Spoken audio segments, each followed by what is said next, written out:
Bus stand चलेंगे? हाँ भैया चलेंगे। अकेले हो क्या? हाँ, निश्चित रूप से बहुत अच्छा लगता है और हमारी छाती गर्व से चौड़ी हो जाती है जब मैं अपने शहर की महिलाओं को ऑटो चलाते हुए देखता हूँ।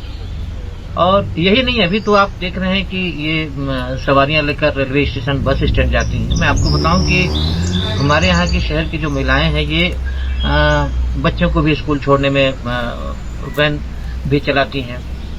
आप शहर से थोड़ी दूर जाएंगे तो आपको पता चलेगा कि स्कूलों में जो वैन चलता है बच्चों को लेकर, उसको भी हमारे शहर की बहनें चलाती हैं।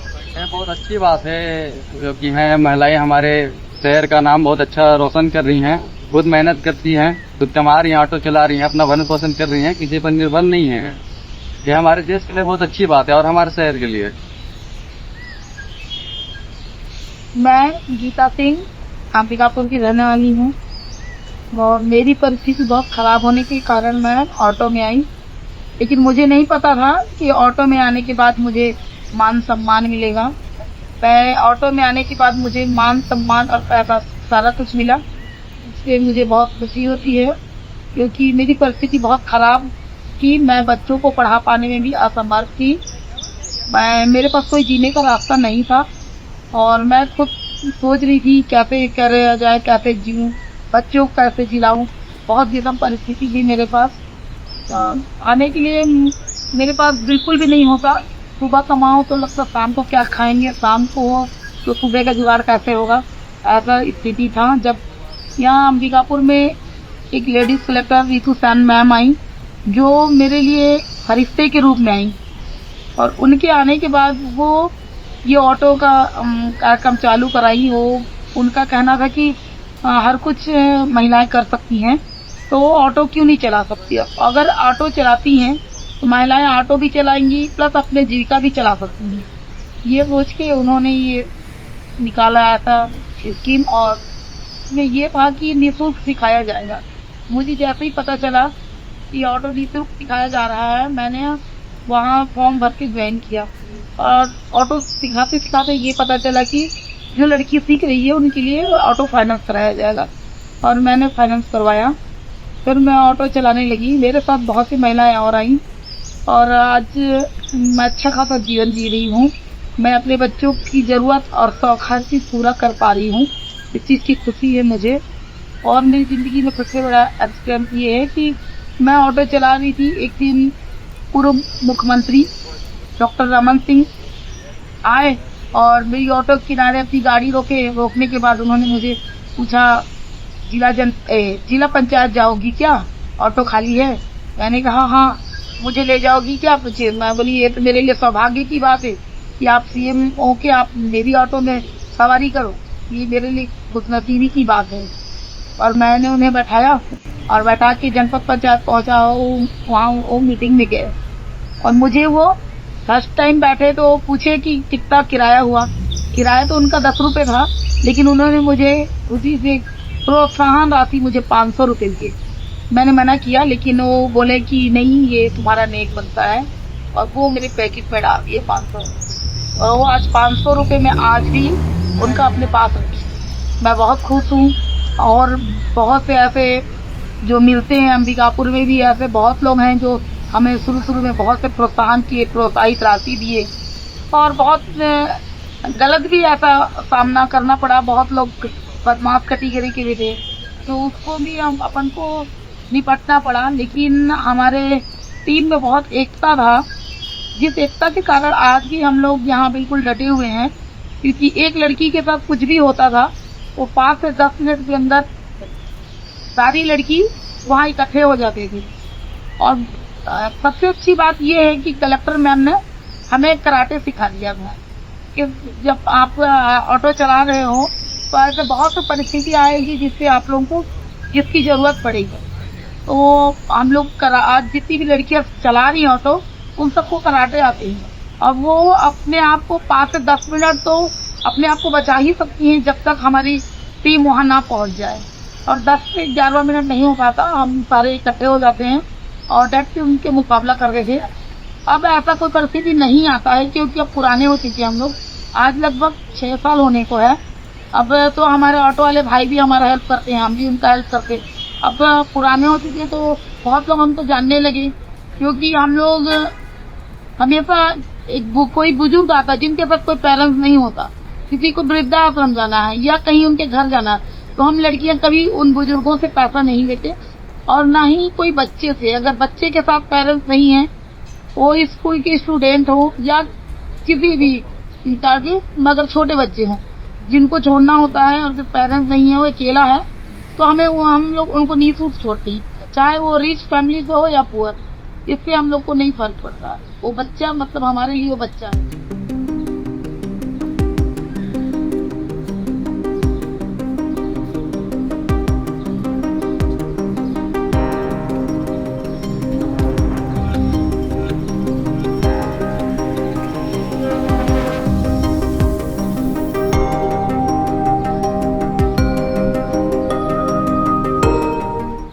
ये मेरा घर है।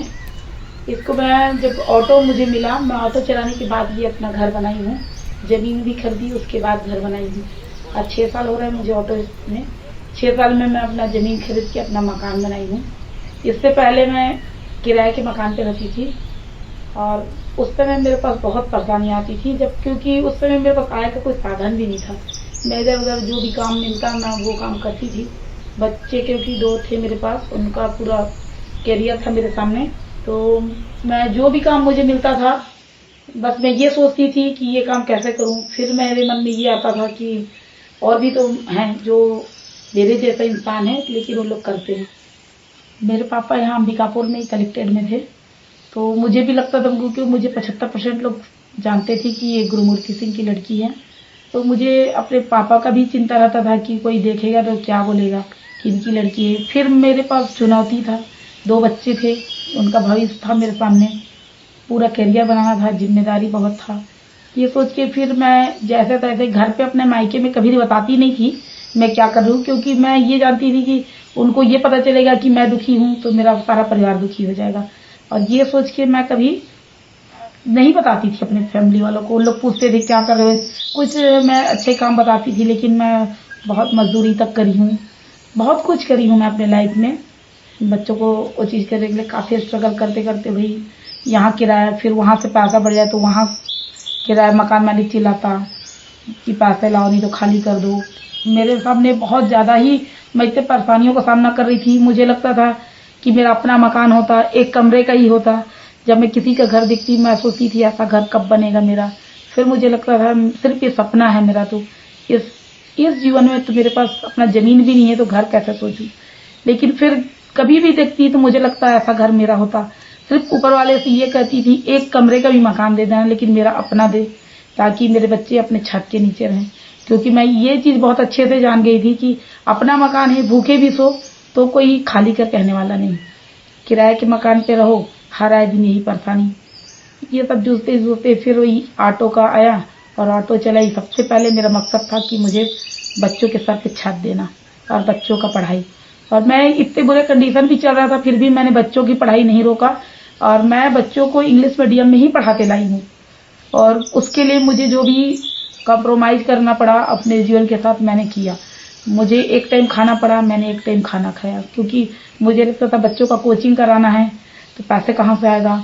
तो फिर मैं ये सोची कि 2 टाइम इंसान खाता है, वो एक नियम बन गया है, दस्तूर बन गया है कि इंसान 2 टाइम खाता है, 1 टाइम नाश्ता करता है। अगर वो 1 टाइम भी खाए तो भी जी सकता है, ऐसा सोची। और मैंने 1 टाइम का अपना खाना बंद करके 1 टाइम खाती थी। वो पैसे जो बचेंगे तो मैं बच्चे की पढ़ाई पे लगा दूंगी, क्योंकि मेरे पास तो कुछ था नहीं बच्चों को देने के लिए। तो मैं सोची कि अगर मैं 1 टाइम खाऊं और 1 टाइम का पैसा बचा के बच्चों को पढ़ा दूं तो बच्चों का जिंदगी मेरे जैसा नहीं होगा। और यही सोच के मैंने 1 टाइम खाना बंद किया।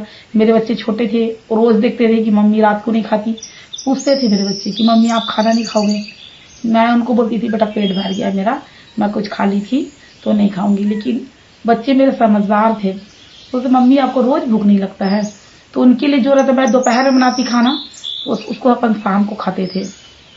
उसमें भी अगर कोई अगल बगल की लड़की आ जाती थी, बोल देती थी दीदी कुछ है क्या खाने का दो ना, अब उनको नहीं पता रहता तो मैं अपने हिस्से का खाना उनको दे देती थी। फिर मैं रात को नहीं खाती थी, ऐसे ही सो जाती थी। मेरे बच्चे देखते थे कि मम्मी खाती नहीं है फिर वो भी कम खा के उसी में से मुझे देना चाहते थे कि मम्मी इसको खा लो, हमारा पेट भर गया है। ऐसा करते करते अपन कभी मेरे पास ऐसा भी समय आया था कि रात को हमारे पास नहीं रहता था, तो मैं अपने बच्चों को पार्ले के बिस्किट लाती थी और पानी में डुबो के खा लो बेटा, तो वो लोग पानी से डुबो के खा के सोते थे। लेकिन कभी मैं अपने परिवार वाले, फैमिली वाले को नहीं बताई इस बात को। वो लोग कभी ये चीज़ नहीं जानते आज तक भी कि ऐसा ऐसा स्थिति मैंने गुजारा है, क्योंकि मैं सिर्फ यही सोचती थी मैं दुखी हूँ, पूरी फैमिली दुखी हो जाएगी, ये सोच के मैं कभी बताना नहीं चाहती थी। अब की स्थिति मेरी बहुत अच्छी हो गई है। जब से मेरे को ऑटो मिला, ऑटो में आने के बाद ऐसा कोई दिन नहीं होगा जो मैं, आज मेरे स्थिति ऐसा है कि मैं 10 लोगों को भी बैठा के खिला सकती हूँ, इतना मेरे पास आज है ऊपर वाले की दया से। अभी कोरोना में भी हमने काफ़ी हेल्प किया जितना मेरे से हो सका, और भी मैं ऐसे कुछ भी हेल्प करने का वो रहता है मैं हेल्प करती हूँ। जो किसी कोई भी मेरे पास आया मैं उसको निराश नहीं भेजती, क्योंकि मैं अपनी पहले की परिस्थिति को समझती हूँ कि मुझे भी ऐसा लगता था कोई मुझे हेल्प करता, दुखते को तिनके का सहारा। तो आज अगर मेरे सामने कोई भी ऐसा परिस्थिति आता है मैं पीछे नहीं हटती, उस हेल्प को जरूर करती हूँ। ये मेरी मम्मी है और मैं इन पर बहुत गर्व करती हूँ कि ये हमेशा से हम लोग को मतलब बहुत ज़्यादा मेहनत की है और अच्छे से हम लोग को पढ़ाई है, लिखाई है, और मतलब हम लोग को जो चाहिए वो चीज़ ला के देती है, हर चीज़ में सपोर्ट भी करती है। मैं मम्मी से ये प्रॉमिस करती हूँ कि मैं बड़ी होकर एक अच्छी इंसान बनूंगी और हमेशा मम्मी की सपोर्ट करूंगी। ये हमारी मम्मी है और ये हमें हमेशा से इंग्लिश मीडियम पढ़ाते आई है और हमारे लिए इतना बड़ा घर खड़ा की है। मैं मम्मी से प्रॉमिस करता हूँ कि मैं हमेशा इनको सपोर्ट करूँगा।